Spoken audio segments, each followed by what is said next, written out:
पल्लवीने तिच्या सासूला प्रभाताईंना चहा दिला आणि नंतर किचनमध्ये जाऊन तिचं काम करत होती. तेवढ्यात तिची सासू जोरात ओरडत म्हणाली, सुनबाई जरा इकडे ये, तुझ्याकडं काम आहे. सासूचा आवाज ऐकून पल्लवी तिच्या पत्राला हात पुसत पटकन बाहेर आली. तिला बघून तिची सासू म्हणाली, पल्लवी कसला चहा बनवला आहेस? माझ्या सगळ्या तोंडाची चवच घालवलीस. अगं, चहा तोंडाची चव येण्यासाठी प्यायचा असतो का चव घालवण्यासाठी प्यायचा असतो? नुसतं गरम पाणी करून दिलं आहेस, त्यात ना साखर आहे ना चहा पावडर. तुझ्या आईने तुला काही शिकवलं आहे का नाही? पल्लवी घाबरून मान खाली घालून उभी होती तर तिची सासू बडबडत बसली होती. पल्लवी म्हणाली, थांबाई, मी तुमच्यासाठी दुसरा चहा बनवून आणते. तिचं बोलणं ऐकून तिची सासू रागात म्हणाली, इथं काही सगळं सामान फुकट येतं का? ते अजून वाया घालवायला निघाले आहेस. आता रोहन ऑफिसवरून घरी आल्यावर तो बनवेल. तू जाऊन रात्रीच्या जेवणाची तयारी कर. पल्लवी गपगुमान किचनमध्ये गेली आणि तिने चहा पिला. चहा पिल्यावर तिला तिच्या सासूचा खूप राग यायला लागला. मनात म्हणाली, माहीत नाही यांचे अत्याचार कधी संपणार आहेत. एवढा छान चहा बनवला आहे तरी पण त्यांना आवडत नाही. माझ्या लग्नाला आत्ता 6 महिने झाले आहेत, पण असं वाटत आहे की 6 वर्ष झाली आहेत. असा विचार करत ती जेवण बनवायला लागली. भाजी फोडणी देत होती तोपर्यंत तिचा नवरा रोहन घरी आला. घरात आल्या आल्या त्याच्या आईने त्याला त्याच्याजवळ बसायला सांगितलं. तसा रोहन चिडून म्हणाला, आई, आत्ताच ऑफिसवरून कंटाळून आलोय, मला फ्रेश तरी होऊ दे. तुझं रामायण मी नंतर ऐकतो. असं म्हणत रोहन त्याच्या खोलीत निघून गेला आणि त्याच्या आई खोलीकडे तो बाहेर यायची वाट बघत बसली. तो बाहेर येऊन बसल्यावर रोजच्यासारखी त्याची आई त्याच्याकडे तक्रार करायला सुरुवात केली. त्या म्हणाल्या, रोहन, तुझी बायको तिच्या माहेरी काही शिकली नाही. तिला काहीच नीट बनवता येत नाही. चहा तर एवढा बेचव बनवला होता की माझ्या तोंडाची सगळी चवच गेली. रोहन म्हणाला, आई, कुठलीच मुलगी सासरे येताना सून होण्याची ट्रेनिंग घेऊन येत नाही. आत्ताशी आमच्या लग्नाला 6 महिने झाले आहेत आणि तू तिच्याकडून परफेक्ट सून होण्याची आशा करत आहेस. त्याची आई तोंड वाकडं करत म्हणाली, अरे, तिने या घराला स्वतःचं घर समजलं असतं तर 2 दिवसात शिकली असती. तिचं सगळं मन तिच्या माहेरी गुंतलेलं असतं. दिवसभर तिच्या आईशी फोनवर गप्पा मारत असते, म्हणून तर काम करताना तिचं लक्ष कामात नसतं. पण हीच गोष्ट मी तुला सांगायचा प्रयत्न करत आहे. रोहन रागात म्हणाला, आई, तू राहू दे. तेवढ्यात पल्लवी चहा घेऊन बाहेर आली. तिला बघून तिची सासू अचानक शांत बसली. जशी ती चहा देऊन गेली तशी तिच्या सासूने परत बडबड करायला सुरुवात केली. म्हणाली, आता बघतेच कसा चहा बनवला आहे तो.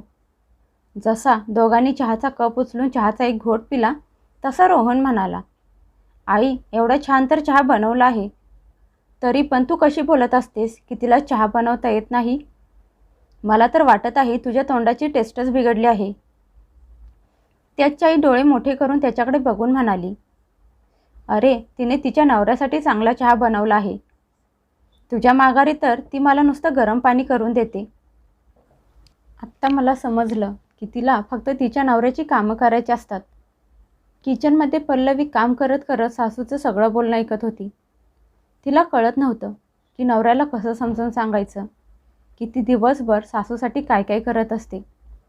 सकाळी उठल्यावर गरम गरम चहा, नाश्ता, दुपारी गरम गरम चपाती, संध्याकाळचा चहा, ते झोपताना दूध देण्यापर्यंत ती त्यांची सेवा करत असते. आत्ता तिच्याकडे काही पुरावा नव्हता तिने दिवसभर सासूसाठी केलेल्या कामाचा. रात्री खोलीत गेल्यावर ती रडायला लागली आणि म्हणाली, अहो, माहीत नाही तुमच्या आईची माझ्याकडे बघण्याची नजर कधी बदलणार आहे. कारण त्यांना तर माझ्यात फक्त कमतरताच दिसत असतात. तुमच्या चहामध्ये आणि त्यांच्या चहामध्ये काहीच फरक नसतो, तरी पण त्या तुमचे कान भरत असतात. रोहन प्रेमाने तिची समजूत काढत म्हणाला, पल्लवी, मला सगळं काही माहीत आहे की तू कुठलाच फरक करत नाहीस, पण आईची नजरच तशी आहे. दिवस निघून जात होते आणि पल्लवी शांतपणे सगळं सहन करत घरातली कामं करत होती. पण तिच्या सासूची तिच्याकडे बघण्याची नजर बदलली नाही. एक दिवस पल्लवी चक्कर येऊन किचनमध्ये पडली. तिची सासू तिला खाली पडलेली बघून म्हणाली, अरे देवा, आम्ही हिला खायला कशाची कमी केली आहे की हिला चक्कर यायला लागले आहे? मला माहीत आहे ही सगळी हिची नाटकं आहेत. त्यांनी रोहनला फोन केला. तसा रोहन घाबरून ऑफिसमधून लगेच घरी आला आणि जमिनीवर पडलेल्या बायकोला उचलायला लागला. तो येईपर्यंत त्याच्या आईने सुनेला जमिनीवरून उचलायचा प्रयत्न पण केला नव्हता. तिचं अंग तापानं भाजत होतं. तो रागात त्याच्या आईला म्हणाला, आई, पल्लवी तर तापाने भाजत आहे आणि तू तिला उचलण्याचं सोडून टोमणे मारत बसले आहेस. त्याची आई म्हणाली, अरे, ताप होता तर गोळी खायची होती ना, म्हणजे ही वेळच आली नसती. हिची तर हीच इच्छा होती की तू तिच्या मागे पुढे करावं. रोहन शांतपणे आईचं बोलणं ऐकत होता. तो तिला उचलून खोलीत घेऊन गेला. त्याने लगेच डॉक्टरांना फोन करून घरी बोलावून घेतलं. डॉक्टरांनी तिला तपासल्यानंतर सांगितलं की ती गरोदर आहे. ही गोड बातमी ऐकून रोहन खूप खुश झाला. त्याची आई मात्र तोंड फुगवून बसली होती. त्या रागात म्हणाल्या, प्रत्येक बाईला माहीत असतं की तिच्या शरीरात काय चालू आहे. हिला पण माहीत असणार, पण तिनं सांगितलं नाही आणि कारण नसताना तमाशा बनवून ठेवला. शुद्धीत आल्यावर पल्लवीने जेव्हा सासूचं कुचकं बोलणं ऐकलं तेव्हा तिच्या डोळ्यातून पाणी यायला लागलं. ती रोहनला म्हणाली, अहो, खरंच मला याबद्दल काहीच कल्पना नव्हती. अचानक काम करताना डोळ्यापुढे अंधार आला आणि मी चक्कर येऊन खाली पडले. मग सांगा, यात माझी काय चूक आहे? रोहन म्हणाला, पल्लवी, तू टेन्शन घेऊ नकोस आणि आईच्या बोलण्यावर लक्ष द्यायचं सोडून दे, कारण आता तुला आपल्या बाळाची काळजी पण घ्यायची आहे. पल्लवीने पण अगदी तसंच केलं. तिने सासूच्या बोलण्याकडे लक्ष द्यायचं सोडून दिलं. पण 1 महिना झाल्यानंतर अचानक एक दिवस सकाळी सकाळी रोहनला त्याच्या आईने बोलावून घेतलं आणि म्हणाली, रोहन, तुझ्या बहिणीच्या घराचं काम सुरू केलं आहे. तिला तिच्या घरातलं सामान इथं ठेवायचं आहे. त्यामुळे तू तुझी खोली खाली कर आणि वरच्या खोलीत शिफ्ट हो. हे ऐकून रोहन रागात म्हणाला, आई, ताईचं सामान ठेवायचं आहे तर वरच्या खोलीत ठेव ना. आम्ही का वरच्या खोलीत शिफ्ट व्हायचं? आणि तुला माहीत आहे पल्लवी कुठल्या अवस्थेत आहे. ती सारखी वर खाली कशी करणार? त्याची आई रागात म्हणाली, अरे, ही तर 1 मजला वरती आहे. माझ्या सासूने तर मला 2ऱ्या मजल्यावर ठेवलं होतं. तुझी आजी म्हणाली होती, उलट अशा अवस्थेत फायदाच होईल. बाळ पण स्वस्थ राहील आणि व्यायाम पण होईल. चालणे, फिरणे, शरीराचा व्यायाम तिच्याच तर फायद्याचा आहे. हे ऐकून रोहनने डोक्यावर हात मारून घेतला आणि म्हणाला, आई, तुझ्या मनात अशा गोष्टी कोण भरवत असतं? तुला कोण म्हणालं पायऱ्या चढून उतरून ती स्वस्थ राहील? त्याची आई काहीच ऐकून घ्यायला तयार नव्हती. त्यामुळे रोहन रागात उठून तिथून निघून गेला. पल्लवी म्हणाली, अहो, आईंना तर यासाठी तयार करायलाच लागणार आहे. मी सारखं सारखं वर खाली नाही करू शकत. तुम्हाला तर माहीतच आहे घरात किती कामं असतात. किचन आणि आईंची खोली खाली आहे. मी किती वेळा वर खाली करणार? जरा विचार करून बघा. रोहन बायकोचं बोलणं शांतपणे ऐकत होता. त्याने खूप वेळा त्याच्या आईशी बोलण्याचा प्रयत्न केला, पण त्याची आई काहीच ऐकून घ्यायला तयार नव्हती. 2-3 दिवस रागात त्यांनी काही खाल्लं नाही. जेव्हा 3ऱ्या दिवशी त्यांचा BP लो झाला तेव्हा मुलाला आणि सुनेला त्यांचं म्हणणं मान्य करायला लागलं. शेवटी इच्छा नसताना रोहनने त्यांचं सामान वरच्या खोलीत शिफ्ट केलं आणि त्याच्या बहिणीचं सामान त्यांच्या खोलीत ठेवलं. त्याची बहीण मायाचे पण सारखे येणं जाणं सुरू झालं. त्यामुळे आपोआप पल्लवीचं काम वाढलं. आता सारखी सारखी तिची सासू तिला आवाज देत होती. म्हणायची, सारखी सारखी वरती जाऊन बसलेली असतेस. तुला सांगितलं आहे ना, सकाळी खाली आलीस की रात्रीच वरती जात जा. पण माझं ऐकतच नाही. हिला तर सारखं झोपायला पाहिजे. सारखं झोपून पोटातल्या बाळाचं वजन वाढलं तर तुझं तर काहीच नुकसान होणार नाही. नुकसान तर माझ्या मुलाचं होणार, कारण तुझं ऑपरेशन करायला लागणार. अशी सारखी सारखी रागात तिची सासू तिला बोलत असायची. पण खरं तर हे होतं की पल्लवी खाली असली की तिची सासू तिला 1 मिनिट पण बसून द्यायची नाही. कधी कधी तर दारातच खुर्ची ठेवून बसायची. आणि सारखी सारखी छोट्या छोट्या गोष्टींसाठी तिला बोलावत असायची. एक दिवस पल्लवी म्हणाली, आई, तुम्हाला बाहेरच बसायचं असेल ना, तर तुमचं सगळं काम करून बसत जा, म्हणजे मला सारखं सारखं पायऱ्या उतरून खाली यायला लागणार नाही. हे ऐकून तिची सासू खूप चिडली आणि म्हणाली, मला माहीत आहे तू कामचोर आहेस, म्हणून तर वरची खोली घ्यायला तयार झालीस. हे ऐकून पल्लवी हैराण झाली. ती मनात म्हणाली, उलट सासूबाईंना चांगलंच माहीत होतं की मला वरच्या खोलीत राहायला जायचं नव्हतं. पल्लवीने तिच्या सासूसोबत जास्त वाद घातला नाही, पण हद्द तर तेव्हा झाली जेव्हा तिची नणंद माया काही दिवस राहायला माहेरी आली. अशा अवस्थेत पण तिची नणंद तिला सारखी सारखी कामं करायला लावत असायची, कारण तिची आई म्हणाली होती की अशा अवस्थेत जास्त काम केलेलं चांगलं असतं, नाहीतर डिलिव्हरीमध्ये प्रॉब्लेम येतात. सारखं वरती खाली करून पल्लवीचा खूप व्यायाम होत असायचा. तिच्या सासूला तिच्या त्रासाशी काही देणं घेणं नव्हतं आणि पल्लवीचा त्रास आतल्यात खूप वाढत चालला होता. सगळा दिवस काम करून तिला आराम करायला वेळच मिळत नव्हता. सारख्या सारख्या नंदेच्या फरमाईशी पूर्ण करायला लागायच्या. पल्लवी तिच्या नंदेला म्हणाली, ताई, मी भाजी बनवली आहे, आता मला उभं राहायला त्रास होत आहे, फक्त तेवढ्या भाकरी तुम्ही बनवा. हे ऐकून तिची नणंद भडकली आणि म्हणाली, वहिनी, तू तर माझा फायदा उचलायला लागली आहेस. मी तर अशा अवस्थेत किती काम करत होते, तू तर विचार पण करू शकत नाहीस. दोघी मायालेकींनी मिळून पल्लवीचं जगणं मुश्किल करून ठेवलं होतं. खाली पल्लवी काम करून जरा आराम करताना दिसली की तिची सासू लगेच तिला दुसरं काम सांगत असायची. दिवसभर काम करून उभं राहून राहून तिची कंबर इतकी आखडलेली असायची की पल्लवीला चालणं मुश्किल होऊन जायचं. तिची सासू तिला खाली जमिनीवर चटईवर झोपायला सांगायची. पल्लवीला सारखं सारखं तिच्या खोलीत वरती जाणं मुश्किल व्हायचं. सासूच्या खोलीत त्यांच्या बेडवर तिच्या नंदेने आणि मुलाने कब्जा केलेला असायचा. मनातल्या मनात रडत पल्लवी दिवस काढत असायची. नवऱ्याला टेन्शन यायला नको म्हणून काही सांगत नसायची.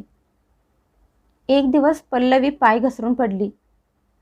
एवढ्या जोरात ओरडली की तिची सासू आणि नणंद पळत आल्या, पण तिची सासू तिला उचलायचं सोडून तिच्याकडे बघून म्हणाली, अगं पल्लवी, तुला नीट बघून चालता येत नाही का? तुला तुझी अवस्था माहीत आहे, तरी पण का पळत असतेस? पल्लवी वेदनेत तळमळत म्हणाली, आई, आता यात पण माझी काही चूक आहे का? तिची नणंद माया तिला आधार देत उठवत म्हणाली, वहिनी, तू तुझं एवढं वजन वाढवलं आहेस की तुला स्वतःचं स्वतः उठायला पण येत नाही. पल्लवी खूप मुश्किलीने उठून बसली होती, पण त्यानंतर तिला त्रास व्हायला लागला. रोहन ऑफिसवरून आल्यावर तिने त्याला सगळं सांगितलं. तसा रोहन तिला लगेच डॉक्टरांकडे घेऊन गेला. डॉक्टरांनी तपासल्यानंतर सांगितलं, इथून पुढे त्यांना जास्तीत जास्त आराम करू द्या, त्यांची काळजी घेण्याची गरज आहे. शारीरिक काम जास्त केलं तर बाळाला नुकसान होईल. घरी आल्यावर रोहनने त्याच्या आईला आणि बहिणीला डॉक्टर बोललेलं सगळं सांगितलं आणि पल्लवीची काळजी घ्यायला सांगितली. तर दोघीही म्हणाल्या, डॉक्टर लोक काहीही बोलत असतात, चालून फिरून काम करून तर बाळ व्यवस्थित राहतं, आराम करून नाही. पल्लवी पण आता सगळं सहन करून थकली होती. शेवटी एक दिवस कंटाळून ती रोहनला म्हणाली, अहो, आता मी इथे नाही राहू शकत, तुम्ही मला माझ्या माहेरी पाठवून द्या. कमीत कमी तिथे माझी काळजी घेणारे लोक तरी आहेत. इथे तर माझ्याकडूनच त्यांची सेवा करून घेतली जाते. रोहनला पण तिचं बोलणं पटलं. तो म्हणाला, ठीक आहे, मी तुला तुझ्या माहेरी सोडून येतो. पल्लवीला 8वा महिना लागणार होता. जसं तिच्या सासूला समजलं की रोहन पल्लवीला तिच्या माहेरी सोडणार आहे, तिच्या सासूने घरात गोंधळ घालायला सुरुवात केली. प्रभाताई म्हणाल्या, अरे, तिला माहेरी पाठवायची काय गरज आहे? आईचं बोलणं ऐकून रोहन रागात म्हणाला, आई, अशा अवस्थेत तिला सारख्या पायऱ्यांवरून वरती खाली करणं ठीक नाही आणि खाली तू तिला आराम करून देत नाहीस. माझी अशी इच्छा नाही की माझ्या बाळाला काही नुकसान व्हावं. मी तिला आता डिलिव्हरीनंतर आराम करून 4-5 महिन्यांनी घरी परत घेऊन येणार आहे. आईच्या विरोधात जाऊन रोहन तिला तिच्या माहेरी सोडून आला आणि त्याची आई बडबडत राहिली. पल्लवीने माहेरी जाऊन मोकळा श्वास घेतला. तिच्या माहेरचे लोक तिची खूप छान काळजी घ्यायला लागले. रोहन अधूनमधून तिला भेटायला जायचा. पल्लवीची डिलिव्हरी झाली. तिला मुलगा झाला. रोहनच्या डोळ्यातून पाणी आलं. आता प्रभाताई सुनेची घरी यायची आतुरतेने वाट बघत होत्या. म्हणजे सून घरी आल्यावर घरातली कामं सांभाळेल. या दिवसात त्यांच्या मुलीने मायाने घरातलं एकही काम केलं नव्हतं. सगळी कामं प्रभाताईंना करायला लागत होती. त्यांच्यावरचं कामाचं ओझं वाढलं होतं. महिन्यानंतर रोहन पल्लवी आणि बाळाच्या सोबत घरी आला. आता पल्लवीला वरच्या खोलीत राहणं मुश्किल होतं. घरी आल्यावर बघितलं तर मायाचं सामान अजून पण त्यांच्या खोलीत होतं. पल्लवी फोन करून तिच्या नंदेला म्हणाली, ताई, आता माझ्या खोलीची मला गरज आहे. तुम्ही तुमचं सामान इथून उचला. हे ऐकून तिची नणंद माया फोनवरतीच भडकली. ती म्हणाली, माझी आई आणि भाऊ मला काही बोलत नाहीत, तर तुझी बोलण्याची हिंमत कशी झाली? पल्लवी पण रागात म्हणाली, ताई, तुम्हाला पण आमची काळजी असायला हवी होती ना, जशी आत्तापर्यंत मी तुमची घेतली होती. त्यामुळे तर अजूनपर्यंत मी तुमचं सामान आमच्या खोलीतून उचलायला सांगितलं नव्हतं. पण आता मला गरज आहे.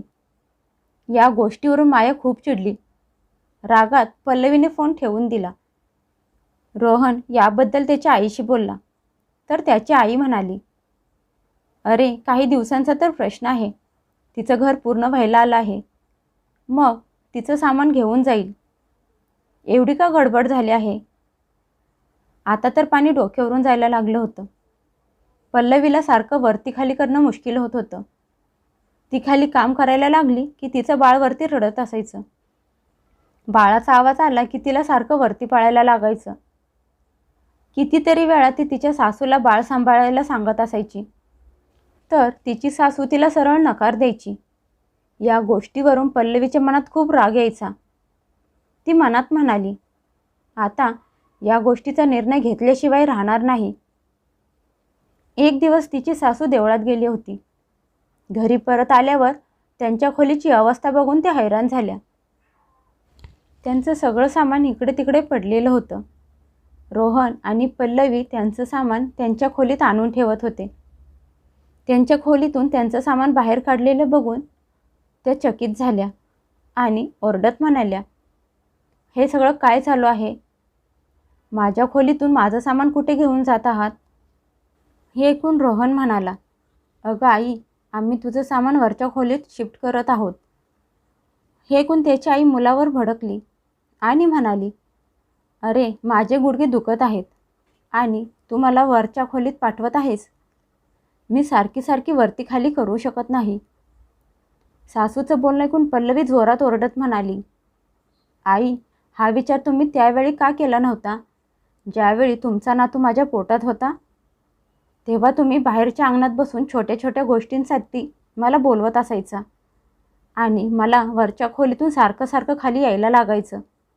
त्यावेळी तुम्ही विचार केला नव्हता की माझं काय होईल. मग आता तुम्ही आमच्याकडून कशी काय अपेक्षा करू शकता? आता माझ्यासारख्या तुम्ही पण पायऱ्या वर खाली करून बघा कसं वाटतं ते. तुम्ही तर माझ्या मुलाची आजी असून पण त्याची काळजी घ्यायला नकार दिलात. तुम्ही माझ्यासोबत कशा पण वागाल आणि मी तुमच्यासोबत चांगली बनून राहू, असं तर होऊ शकत नाही ना? आई, राग तर मला पण येतो, कारण मी पण माणूस आहे. रोहन पण पल्लवीची बाजू घेत म्हणाला, आई, आता का तू गप्प बसली आहेस? पल्लवी एकदम बरोबर बोलत आहे. तू मुलीच्या नादात तुझ्या सुनेचं मन दुखावलंस. जर तूच तिला आपलं समजलं नाहीस तर मग तिच्याकडून कशी काय अपेक्षा करू शकतेस? आता तर प्रभाताईंना त्यांच्या वागण्याचा पश्चाताप व्हायला लागला होता आणि त्यांना त्यांची चूक समजायला लागली होती. त्या दोघांच्या समोर त्यांनी त्यांच्या मुलीला लगेच फोन केला आणि म्हणाल्या, माया, तू तुझं सामान इथून कधी घेऊन जाणार आहेस? पल्लवी बाळाला घेऊन कधीपर्यंत वरच्या खोलीत राहणार आहे? तिला घरातलं काम आणि बाळाला पण सांभाळायचं असतं. या वयात मी पण वरच्या खोलीत जाऊन राहू शकत नाही आणि पल्लवी पण सारखी पायऱ्या उतरून धावपळ करू शकत नाही. त्यामुळे तू तुझं सामान लवकरात लवकर इथून घेऊन जा. आईचं बोलणं ऐकून माया रागात म्हणाली, आई, तू अचानक एवढी कशी काय बदललीस? आई, मला माहीत आहे वहिनीला माझ्यावर संशय आहे की मी घरावर कब्जा करून बसेन की काय. हे ऐकून तर प्रभाताईंना धक्काच बसला. त्या फोनवर मुलीला खूप ओरडल्या. म्हणाल्या, माया, तू किती बेशरम आहेस. ही गोष्ट तर घरात आमच्या कुणाच्याही मनात आली नाही आणि तू ती तुझ्या तोंडाने बोलत आहेस. तुझ्या बहिणीबद्दल तुझे विचार किती नीच आहेत हे मला आत्ता समजलं आहे. असं बोलताना तुला लाज कशी काय नाही वाटली? तू लगेच येऊन तुझं सामान इथून घेऊन जा. आईच्या सांगण्यावरून मायाला दुसऱ्या दिवशी सामान घेऊन जायला लागलं, कारण तिच्या नवऱ्याला तिचं वागणं समजलं होतं. घर पूर्ण होत आलं होतं तरी माया तिचं सामान घेऊन जायचं टाळत होती. तिच्या मनात लालच होतं. ही गोष्ट रोहन आणि पल्लवीला चांगलीच समजली होती. त्यानंतर मायासोबत तिच्या अशा वागण्यामुळे तिची आई पण बोलत नव्हती. त्यामुळे तिचं माहेरी येणं जाणं कमी झालं. त्यामुळेच आपोआप पल्लवीचं काम पण कमी झालं आणि तिच्या आयुष्यात सुख शांती आली. पल्लवी आणि रोहनने उचललेल्या एका पावलामुळे त्याच्या आईचे डोळे उघडले. त्यांना त्यांच्या चुकीची जाणीव झाली.